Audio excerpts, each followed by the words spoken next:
تقریر میں سیدنا امیر معاویہ رضی اللہ تعالی عنہ کو بڑے غلط انداز میں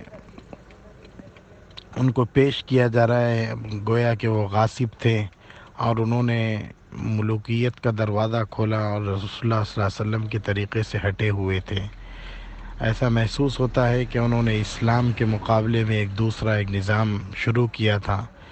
حالانکہ ایسا نہیں ہے۔ حضرت سیدنا امیر معاویہ رضی اللہ تعالی عنہ صحابی رسول ہیں،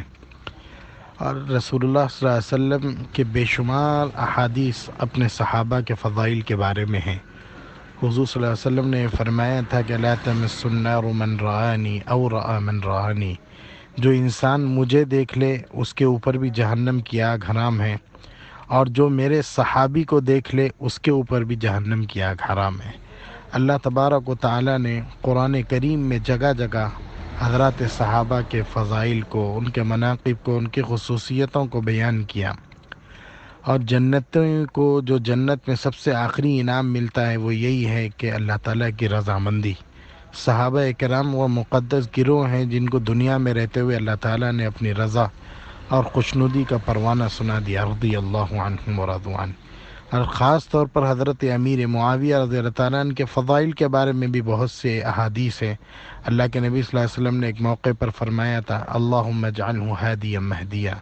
اے اللہ معاویہ کو ہادی اور مہدی بنا۔ حضور نے یہ بھی فرمایا تھا کہ میری امت میں اگر وہ شخص جو سمندری راستے سے جہاد کریں گے اور جو اس لشکر میں شریک ہوگا، میں اس کے لیے جنت کی ضمانت لیتا ہوں۔ پھر حضور صلی اللہ علیہ وسلم کی اس جو حدیث کا مصداق بنے وہ حضرت امیر معاویہ رضی اللہ تعالیٰ نے، جنہوں نے سب سے پہلے بحری یعنی سمندری راستے سے جہاد کا آغاز کیا تھا۔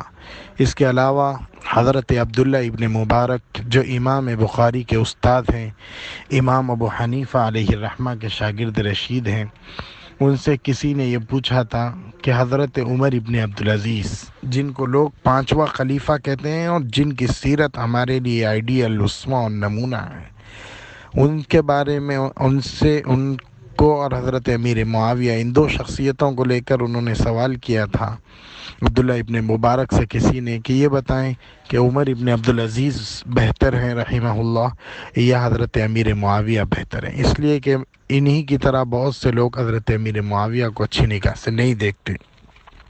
تو اس پر سائل نے یہ سوال کیا تھا کہ بتائیے عمر ابن عبدالعزیز جنہوں نے خلافت علی منہاج النبوہ، جن کی خلافت تھی اور جنہوں نے اسلامی طرز پر 2-2.5 سال کے اندر ایسی حکومت برپا کر دی تھی کہ ظلم کا خاتمہ اور عدل و انصاف کا چرچا ہو گیا تھا، پوچھا کہ عمر ابن عبدالعزیز بہتر ہیں یا حضرت امیر معاویہ بہتر ہیں؟ یہ سوال حضرت عبداللہ ابن مبارک سے پوچھا، جو بہت بڑے محدث تھے، جن کے درس حدیث میں 40,000 طلبہ شریک ہوتے تھے۔ امام بخاری انہی کے شاگرد ہیں۔ انہوں نے جو جواب دیا وہ ہمیں اپنی نگاہوں کے سامنے رکھنا چاہیے۔ انہوں نے فرمایا تھا، الغبار الذي دخل انف فرس معاویہ خیر من 100 عمر بن عبدالعزیز، کہ حضرت امیر معاویہ رضی اللہ تعالیٰ نے اللہ کے نبی صلی اللہ علیہ وسلم کے ساتھ رہ کر جو جہاد کیا تھا، اس جہاد میں ان کے گھوڑے کی جو دھول ناک میں گئی تھی، حضرت امیر معاویہ رضی اللہ عنہ کے گھوڑے کی ناک میں جو دھول گئی تھی رسول اللہ صلی اللہ علیہ وسلم کے ساتھ جہاد کرتے ہوئے، وہ اونٹ بھی 100 عمر ابن عبدالعزیز سے بہتر ہیں۔ یعنی وہ بتانا یہ چاہتے تھے کہ حضرت امیر معاویہ صحابی رسول ہیں اور حضرت عمر ابن عبدالعزیز صحابی رسول نہیں ہیں، اور صحابی رسول کا مرتبہ بعد والا کوئی انسان نہیں پہنچ سکتا اس مرتبے کو، اس لیے کہ صحابہ کرام کو اللہ تعالیٰ نے نبی کریم صلی اللہ علیہ وسلم کی صحبت کے لیے منتخب کیا تھا۔ ان اللہ اختارنی واختار لی اصحابی، اللہ تعالیٰ نے جس طرح مجھے منتخب کیا اسی طرح میرے صحابہ کو بھی منتخب کیا، اس لیے حضرت امیر معاویہ رضی اللہ عنہ کے بارے میں اس طرح کی زبان استعمال کرنا یہ قرآن و حدیث کے خلاف ہے۔ اللہ ہم سب کو ہدایت دے۔ جزاک اللہ۔